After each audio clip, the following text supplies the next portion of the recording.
some of the most important advancements in modern medical research. She was a loving, nurturing, caring person. She was a mother, taking care of her children. I'm the proud grandson of Henrietta Lacks. In 1951, a 31-year-old African-American woman named Henrietta Lacks received treatment for cervical cancer at Johns Hopkins Medical Center. Unbeknownst to Henrietta and her family, doctors harvested her cancer cells during a biopsy, leading to the development of an immortal cell line known as HeLa. Despite the unethical nature of the cell's cultivation, they became a crucial turning point in medical history, as they were instrumental in numerous medical breakthroughs, including polio, Ebola, HIV, and COVID vaccines, and prompted improvements in medical ethics standards.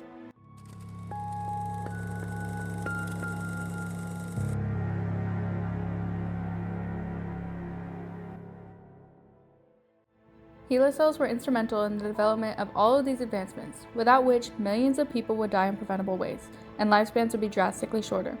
There is a sad history of fear of doctors among the African American community that plays its hand in Henrietta's story.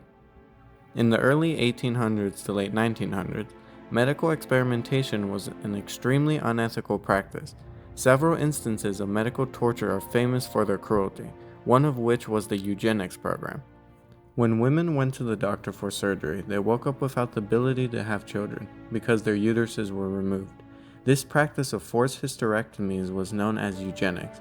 Bigoted zoologists transferred their treatment of animals to the human race, deciding that selective breeding should be used to rid the human race of its so-called imperfections. This abusive medical procedures were disproportionately used against Black Americans who distrusted doctors out of fear of waking up with missing vital organs. On January 29, 1951, Henrietta went to the Johns Hopkins Hospital in Baltimore, Maryland for a concerning lump in her cervix. At the time, Johns Hopkins was one of the only hospitals that accepted Black patients. She was scheduled for a biopsy to determine the extent of her cancer. Before the biopsy, Henrietta signed a consent form allowing the doctors to perform the biopsy and surgery relating to her cancer treatment. Her consent form stated, "I hereby give consent to the staff of Johns Hopkins Hospital to perform any operative procedures." It permitted the doctors to remove her tumor, but didn't mention the cultivation of her cells. Surgery was successful, however, further treatment failed and she died on October 4, 1951.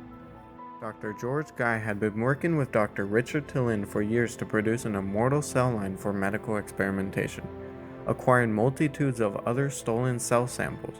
When he received Henrietta's cells, he named them HeLa and added a cell culture medium meant to feed and grow the cells. When it was added, Henrietta's cells started multiplying, which wasn't unusual, as samples usually divided about 40 times before they hit the end of their lifespan. But HeLa continued dividing past the 24-hour mark.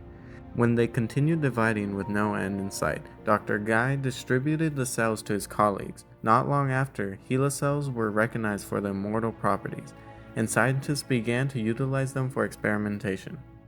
Less than 1 year after HeLa cells were cultivated, scientists used them in the production of the polio vaccine. This vaccine was urgently needed, as the world was in the middle of an epidemic. That was my first taste of being afraid, and I begged them to take me home. Of course, they couldn't. It was very contagious, so you were put into a contagious disease ward, and you were kind of tightly bound into the bed because you couldn't control your emotion. Dr. Russell W. Brown and Dr. James H.M. Henderson headed the team responsible for the polio vaccine development at Tuskegee. The team determined that HeLa cells could grow large amounts of the virus, which gave doctors an optimal sample for testing. Less than 2 years after the cells made an appearance in labs across the country, on April 12, 1955, the Salk polio vaccine was developed and cleared for use. Throughout these trials, the teams working with HeLa cells had no idea where they came from and had no apparent intention of finding out. The first recognized instance of a scientist thinking more deeply about the origin of the cells was in 1966, when Stanley Gartler found that HeLa cells could contaminate other cell lines. The contamination of other cells intrigued Gartler, and he began looking at genetic markers of the HeLa cells to find the origin. By sloppy techniques, grow into another thing which they thought they were starting a new cell line, and it turned out to be HeLa. And since at that time, the people doing cell culture didn't really have much feeling for the field of genetics, they didn't think of using markers such as this to check whether their cell lines were true or not. And so they'd missed this. When Dr. Guy died on November 8, 1970, his colleagues praised his contributions to science. Using the original biopsy notes, his colleagues wrote, "Henrietta Lacks as Gila, an immortality which has now reached 20 years. Eventually, the name Henrietta Lacks was printed in a Rolling Stone article in 1976, making the origin of the HeLa cells publicly known. HeLa cells are still being used in research today, thanks to the groundbreaking research in the 1980s. Using HeLa cells, scientists concluded that HPV could lead to cervical cancer, providing information on the cancer Henrietta herself was afflicted with. Papillomavirus is today considered the second most common carcinogen in humans. Only tobacco causes more cancer. A total of 5% of all cases of cancer worldwide are caused by HPV. They began treating Henrietta's cells for cancer and developed the early cancer treatment drug, camptothecin. Due to these early studies, today we have over 150 cancer treatment drugs for 31 types of cancer. Our depth of knowledge on HIV can almost entirely be attributed to HeLa cells. During the 80s, the way HIV infected the body on a cellular level was a mystery, but HeLa cells were found to be less susceptible to HIV. Using this information, scientists are currently developing a vaccine for the virus. On May 17, 2024, scientists made another HIV vaccine breakthrough. Their vaccine prototype can now trigger the production of antibodies in the cell that hadn't been seen before. Early HIV research using HeLa cells was crucial in developing the vaccine for Ebola. When scientists discovered that Ebola infects the cells in a manner similar to HIV, vaccine production began almost immediately. In 2019, the Ebola vaccine was approved by the FDA, and HeLa cells aided in yet another landmark vaccine.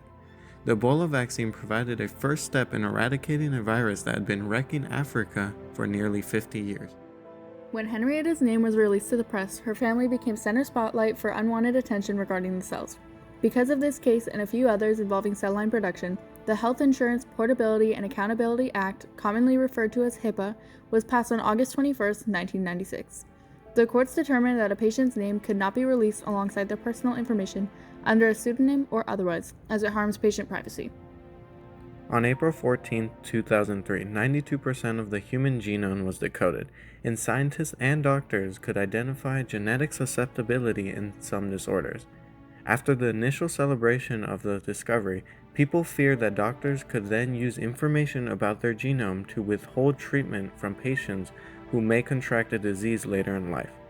What if it halted your chances of getting employment, finding a partner, having children, if it affects your reproductive choices, insurance, health accessibility? All of these things start to become a problem.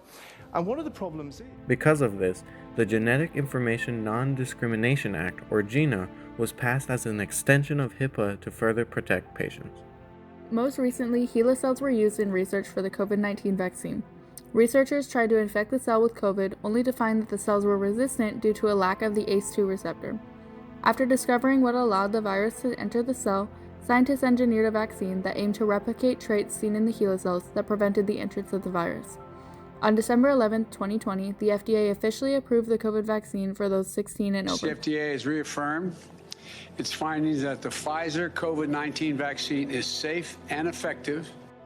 Henrietta Lacks' story has made a monumental impact on most of our lives, yet her name remains largely unknown to the world. It is our job now to bring awareness to her contributions because her doctors did not publish her name or tell her family that they kept her cells alive. All monetary gain from her cells goes to companies that produce and distribute them. Thermo Fisher makes an annual revenue of over $40 billion, largely due to cell distribution. Her family lived in great poverty and had no claim to her cells. Here today in what we believe is a landmark case dealing with medical racism. The company came to settlement with the family 50 years after the family learned of the cell's existence, 70 years after the initial cultivation of the cells. Today, on what would have been Henrietta Lacks' 103rd birthday, we're so happy to give this present to her and her family to help define her legacy, because this Black woman gave so much to the world. It's good to give her a present back on her birthday. Henrietta's contributions led to improved medical ethics, and HeLa cells provided a turning point in the field of medical science. These contributions continue to create a healthier and safer world for everyone.